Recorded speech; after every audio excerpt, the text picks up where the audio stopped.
Lo mismo, la misma información que graficamos en el diagrama de Bode se grafica en Naipui.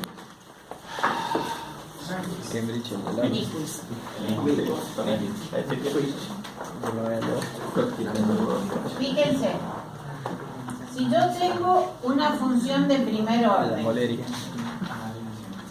de atraso de primer orden en el diagrama de Bode, ¿qué es lo que sé? Que la magnitud parte de un valor de 20 veces el logaritmo de k hasta una frecuencia de corte que es la inversa de tau. A partir de allí tiene una variación de amplitud con una pendiente de menos 20 decibeles por década. Y la curva de fase la voy a hacer por separado, pero saben que cuando están superpuestas la mido sobre este eje. Va a tener una variación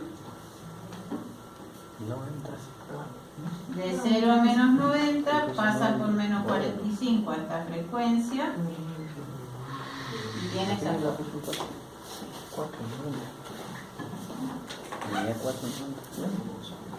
Sí, van a tener una curva de magnitud que se asemeja a esa asíntota y una curva de fase que va a pasar más o menos con esa forma. ¿Cómo es en el diagrama de Naipui? Lo que yo aquí, eje real, eje imaginario, lo que yo aquí grafico a una determinada frecuencia son dos parámetros, magnitud y fase. Si yo miro o superpuestas o separadas a una determinada frecuencia, puedo conocer cómo varía la amplitud de la señal de salida a esa frecuencia y cuánto retrasa o no la salida respecto de la entrada. Aquí esos dos valores están dados por un vector en donde el módulo es este G y el ángulo es este phi. Entonces el diagrama de Naipui está dando la misma información que el diagrama de Bode, pero a través de un vector. En un vector estoy dando para cada frecuencia los dos valores. Para otra frecuencia, omega 2, tendré otro módulo y otro desfasaje. Cuando unimos todos los extremos de esos vectores, obtengo lo que se llama la curva de Naipui.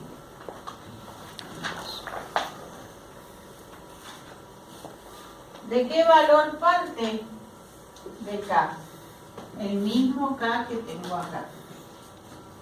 A bajas frecuencias tengo 0 grado de desfasaje, por eso el vector coincide con el eje real, un módulo igual a K, que es esta parte, y a medida que la frecuencia aumenta, esto a veces le hacen una flechita porque estaría indicando el crecimiento de la frecuencia, a medida que la frecuencia aumenta, el vector va disminuyendo de amplitud, que es esta parte. Y la primera parte, casi constante, es esta parte. Sí, estoy graficando la misma información. ¿Dónde está el margen de ganancia y el margen de fase? Un punto aquí que valga menos 1 tiene un módulo igual a 1 y un desfasaje de 180 grados. ¿Dónde está eso? En el diagrama de Bode, a la frecuencia en la que la fase es 180 y la magnitud es 1, es cuando la curva de Naipui pasa por el menos 1. Entonces, si yo ahora les hago la misma gráfica, pero para una función de tercer orden, a medida que el orden va aumentando, la curva roja de Naipui va pasando de un cuadrante a otro. Es decir, ahí va de 0 a menos 90. Fíjense que la fase va creciendo de 0 a menos 90. A medida que sea de segundo orden, va a ir hasta 180. Es decir, que la curva va a ser una cosa como esta y va a cruzar acá y va a terminar acá. En el caso de una de tercer orden va a cruzar hasta acá y va a terminar acá. ¿Entiendes? Entonces, pero siempre siempre el módulo tendría que ser la magnitud del vector, digamos, y la fase, la fase está en cada punto, digamos, a medida que va cambiando la frecuencia, va aumentando, va cambiando la magnitud y va cambiando el desfasaje, ¿sí? Entonces, para mí personalmente es más fácil identificarlo, es más fácil verlo en este diagrama que es polar que en el diagrama de Bode, que tenés que hacer las dos cosas en dos diagramas. Aquí habría, supongamos cómo sería la curva de Nyquist para un sistema de tercer orden. Va a partir de acá también y va a ser así. Fíjense, a bajas frecuencias desfasa 0, tiene un valor de ganancia prácticamente K, que es esta primera parte, tiene poca variación de retraso, después va aumentando hasta llegar a 270 grados, porque cada retraso de primer orden retrasa 90, 270, ¿dónde lo veo acá? En que el diagrama de Nyquist barre 3 cuadrantes. Menos 90 hasta acá, menos 180, menos 270. Con una magnitud que cada vez va decreciendo más. Si uno mira el vector aquí, cada vez es más chiquitito. Si esta curva de fase pasara, yo multiplicara esta función por K sub C último, con K igual a K sub C último. Este valor, ¿qué sería? K por K sub C último. Más que K le vamos a poner función del control. Si yo multiplico el valor de la ganancia del proceso por K sub C último, va a arrancar desde ahí y va a pasar a la frecuencia última, va a tener un vector con módulo unitario y desfasaje 180 grados. El pasar del diagrama de Bode al de Nyquist no se pierde el dato de la frecuencia porque ya uno no la puede. No la veo, pero cada punto está calculado para una frecuencia dada. Ese dato, pero tener los otros dos. Claro, es como en el lugar de raíces que pierdo el K, pero en realidad si me paro sé que ese valor es para un determinado K. Entonces estoy viendo la misma información. La condición de 0 decibel y 180 grados acá la estoy viendo en el punto menos 1, porque en ese punto se están dando las dos cosas, módulo 1 y desfasaje 180 grados. ¿Cómo veo acá el margen de ganancia? Fíjense que el margen de ganancia, cumplido los 180 grados, es cuánto le falta para llegar a 0 decibel, o cuánto le falta para llegar a 1.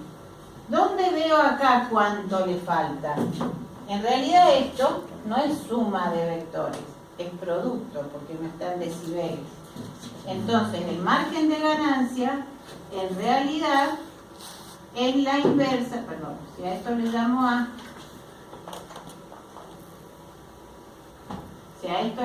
A, el margen de ganancia es 1 sobre A.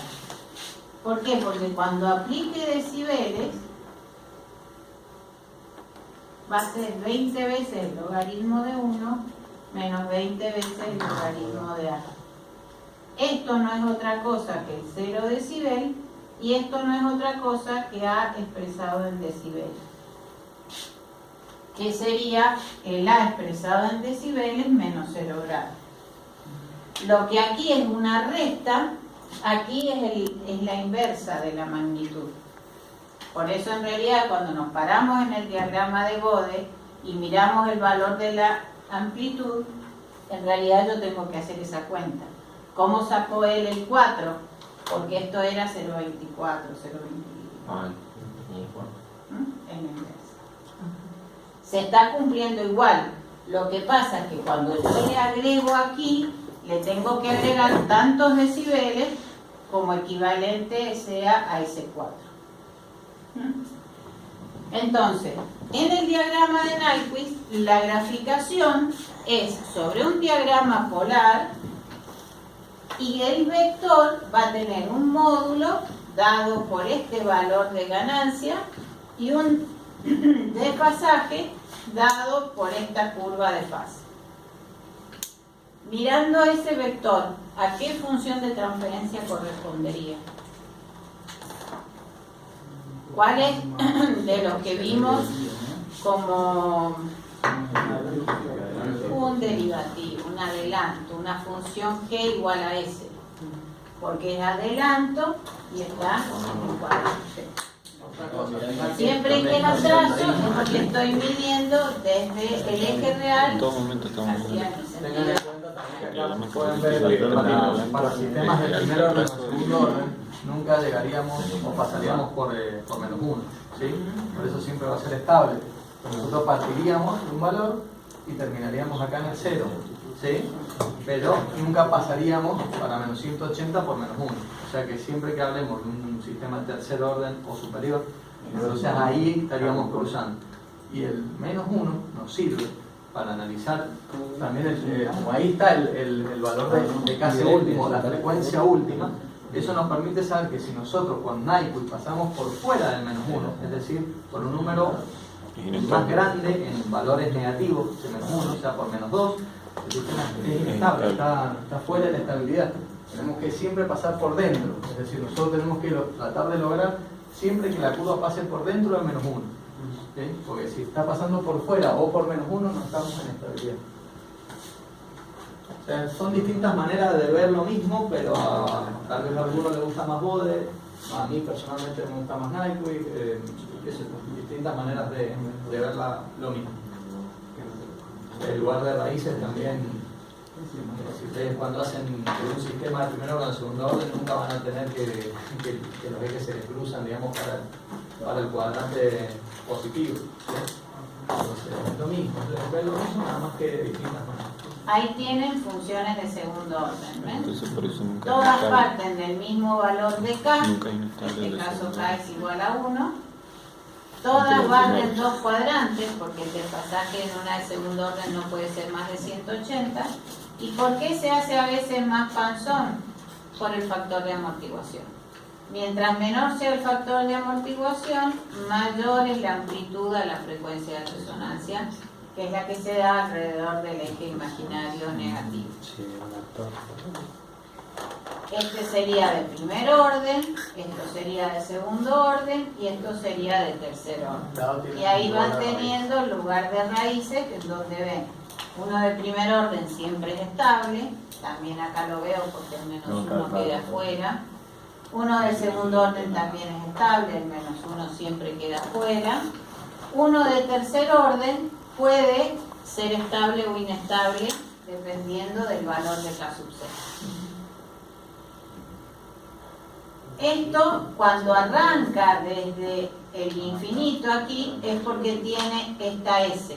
Entonces prestenle atención cuando grafiquen, porque lo que van a agregar para la otra semana es Bode y Nyquist. Cuando le agreguen el P más I, les va a agregar un 0, una raíz en el 0, y eso implica que arranca de menos 90 grados en Bode, y que aquí arranca desde el eje imaginario, porque esos 90 que le aporta siempre este integrador puro hace que yo no tenga curva de Nyquist en ese cuadrante, en el cuarto. Entonces van a ver que arranca desde aquí por efecto de este tiempo integrador puro.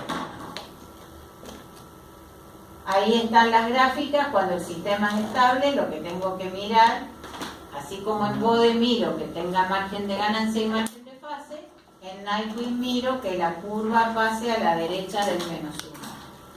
Cuando el margen es negativo, digamos, es decir, estoy por encima del 0 decibel, está indicando que la magnitud es mayor que la unidad, la salida es más grande que la entrada. El sistema se vuelve inestable. Bueno, y ahora lo vamos a hacer sobre el programa para que ustedes vean lo mismo que vimos con Bode. También lo grafico, ¿no?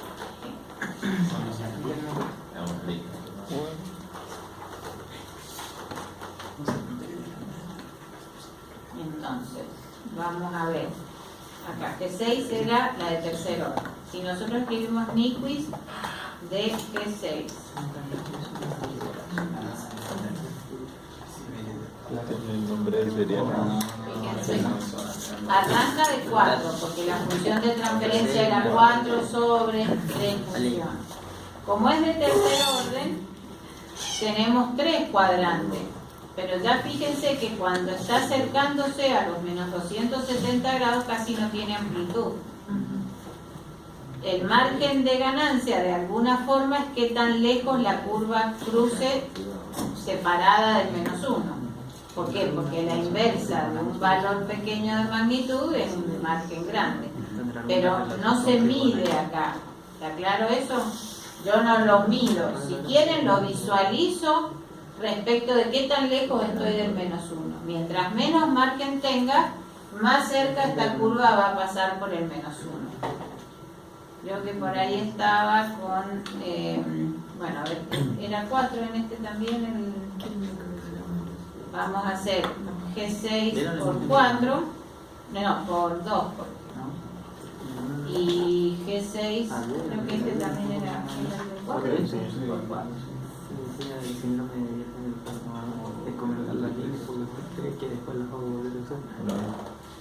Fíjense, si yo hago un zoom aquí, que es donde más me interesa, creo que no. un poquito menos de 4. La primera curva es muy estable porque estoy pasando lejos, pero estaría dándole un caso C igual a 1. Significa que estoy aportando poca respuesta del controlador frente al error.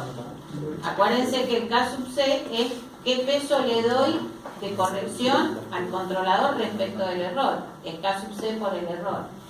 Entonces, si acá le he dado 1, significa que estoy muy lejos de la condición de inestabilidad, donde comienzo a tener inestabilidad, pero empiezo a tener una respuesta con muy poca variación de corrección. Por lo tanto, va a terminar, si ustedes lo graficaran también la función temporal, van a ver que tarda mucho más en estabilizarse. Estaríamos muy lejos de los parámetros de Ziegler y Nichols. Claro.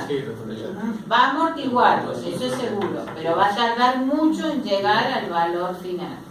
Esta, estoy más cerca de la oscilación, eso significa que va a oscilar más, pero va a terminar en menos tiempo, porque el controlador corrige mucho más el error. Y en este caso, cerca de 4, estoy pasando por la condición de oscilación permanente. Si yo hacía esto mismo, pero sobre Nyquist, sobre Bode, perdón,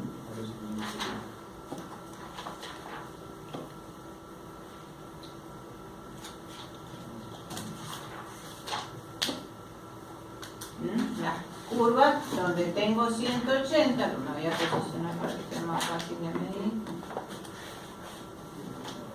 donde tengo 180, este tenía mucho margen, este tenía menos, y el último está pasando por la condición de oscilación.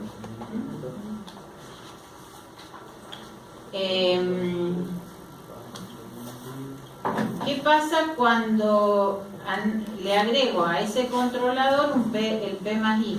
Entonces vamos a hacer el Nyquist de G6 y de G6 por el PI.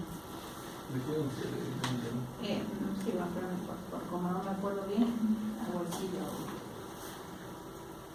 Sí, G10. Esto es, acuérdense que esto es el Bode, en donde este aporte lo daba la acción integral, y fíjense que esto arranca de menos 90 grados. Entonces, si hacemos lo mismo, pero para Nyquist,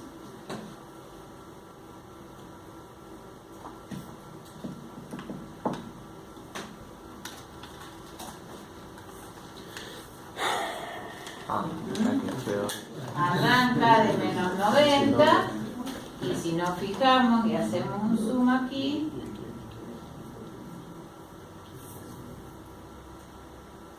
está pasando mucho más cerca del menos 1, tengo menos margen, está pasando más cerca de la inestabilidad que con un controlador solo proporcional. Lo que yo tengo que mirar fundamentalmente es esta parte. La Ahí abandono tendría una parte que y es ahí inestable. tengo una parte donde me queda poco.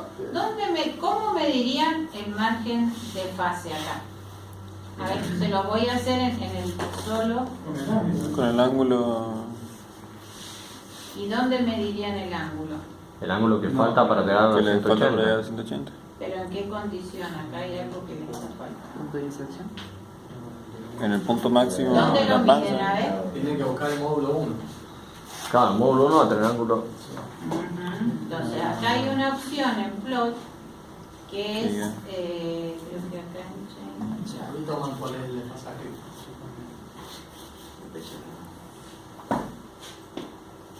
Que le grafica, no, polar. Entonces, fíjense que aquí les hace circunferencias de radios constantes. Esto es, ¿dónde está? Esto es 2 y esto es Sí, 1. 1, 2, 3. Si yo me paro ahí, La diferencia de ángulo que tengo. ahí puedo saber que a esa frecuencia, bueno, bien parado, a esa frecuencia está cumpliendo la magnitud 1.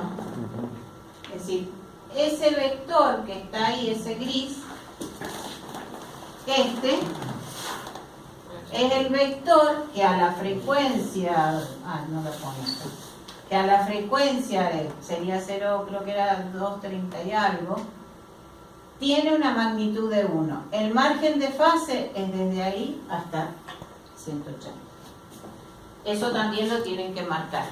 O sea, cuando en el práctico van a hacer en lugar de raíces, en lugar de raíces ya lo han hecho, el Bode y el Nyquist, y van con controlador P, P más I, P más D y P más I más D, igual que hicieron en lugar de raíces, y ahora le van a agregar el margen de ganancia y el margen de fase. Medir tanto en Bode como en Nyquist las dos cosas. Por ahí les convendría ir insertando y hacer con solo P, en lugar de raíces, el Bode y el Nyquist, con P más I los tres. Y entonces ahí van relacionando y van relacionando con las respuestas temporales que obtienen a lazo cerrado. Porque acá acuérdense que esta función es la de lazo abierto o la de lazo cerrado. Abierto. Yo estoy graficando la función de transferencia de lazo abierto. Pero el análisis que hago es a lazo cerrado. Porque esa comparación con menos 1 viene del denominador, que era la ecuación característica, igual a 0, que cuando yo la despejaba, la función de lazo abierto era igual a menos 1. Entonces, ojo, que esto que grafico es la de lazo abierto, pero el análisis que estoy haciendo es a lazo cerrado. ¿Cómo hacer Conceptualmente, el análisis de lazo cerrado? la estabilidad que yo estoy descubriendo es la estabilidad del lazo cerrado. Y no me importa entonces mi H. Y es que el H si vos la tendrías que incorporar en esta. Es decir, la función GP que estás graficando tiene que incluir a H. Acordate que vos tenés que buscar una realimentación unitaria. Claro, pero ¿por qué tengo que dejar unitario? No importa, porque vos aquí, Que lo hace así. tu denominador va a ser G sub C por G sub P por H igual a menos 1. Bueno, pongámoslo adelante, G sub C. Esto es lo que yo después transformo en KC. O le agrego P más I, P más D. Pero esto es lo que vos vas a graficar como primer función. Ya la has incluido ahí. La estoy teniendo en Si cuenta. ya la estás teniendo en cuenta y después empezás a modificar el Lo que hemos visto hasta ahora nosotros es como dice el profe unitario, entonces lo tomamos Claro, como uno. ya lo has incluido antes en el bloque proceso. ¿Está bien? Pero acuérdense que la estabilidad que están buscando es la estabilidad de lazo cerrado. Por eso les hice hacer la función time a lazo cerrado. Porque lo que ustedes miran en Bode y en Nyquist es lo que como función temporal van a ver en la función de lazo cerrado. El grado de oscilación, lo que ven en lugar de raíces. Préstenle atención porque son las preguntas que les voy a hacer después. Las preguntas que les voy a hacer es fundamentalmente de interpretación. Así que cuando las construyan, jueguen un poco y pregúntense ustedes también. Si quieren pueden preguntarme en la consulta también. Pero cuestiónense qué es lo que yo obtengo, porque esto no es cuestión de graficar, para eso tengo la máquina también. O sea, la idea es que ustedes sepan interpretar lo que van a ver en cada una de las gráficas y relacionarla, que esa es la gracia de esto. Los lunes a la mañana estoy siempre desde las 9 estoy en el laboratorio. La semana que viene hay reunión de comisión de asuntos académicos a las 10. Yo vendría a 8:30. Que si alguno viene a consulta, trate de venir antes, porque a las 10 probablemente me tenga que ir a la reunión en el laboratorio. Si no, cualquier cosa por correo me consulta. Se ven las masitas para las cosas. Voy a terminar el semestre.